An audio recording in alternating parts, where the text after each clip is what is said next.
ಭದ್ರಾ ಡ್ಯಾಂನಿಂದ ನಾಲೆಗಳಿಗೆ ನೀರು ಬಿಡುಗಡೆಗೆ ಒತ್ತಾಯ ಕೇಳಿಬಂದಿದೆ. ದಾವಣಗೆರೆ ನಗರ ಬಂದ್ಗೆ ಭಾರತೀಯ ರೈತ ಒಕ್ಕೂಟ ಕರೆ ಕೊಟ್ಟಿದೆ. ಭತ್ತದ ಬೆಳೆಗೆ ನಾಲೆಗೆ ನೀರು ಬಿಡುಗಡೆಗೆ ರೈತರು ಆಗ್ರಹಿಸ್ತಾ ಇದ್ದಾರೆ. ನಗರದಲ್ಲಿ ಬಿಗಿ ಪೊಲೀಸ್ ಭದ್ರತೆ ಇದೆ. ಎಂದಿನಂತೆ ವಾಹನ ಸಂಚಾರ ನಡೀತಾ ಇದೆ. ಜಯದೇವ ವೃತ್ತದಲ್ಲಿ ರೈತರಿಂದ ಪ್ರತಿಭಟನೆ ನಿರ್ಧಾರವನ್ನು ಮಾಡಲಾಗಿರುವುದು.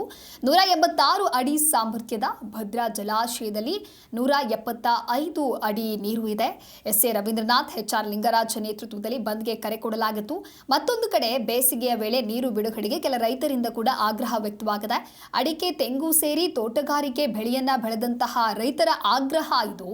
ನಾಲೆಗೆ ನೀರು ಬಿಡುಗಡೆ ವಿಚಾರದಲ್ಲಿ ರೈತರಲ್ಲೇನೆ ಒಮ್ಮತ ಮೂಡ್ತಾ ಇಲ್ಲ, ಒಗ್ಗಟ್ಟಿಲ್ಲ. ದಾವಣಗೆರೆ ನಗರ ಬಂದ್ಗೆ ಭಾರತೀಯ ರೈತ ಒಕ್ಕೂಟ ಕರೆ ಕೊಟ್ಟಿದೆ.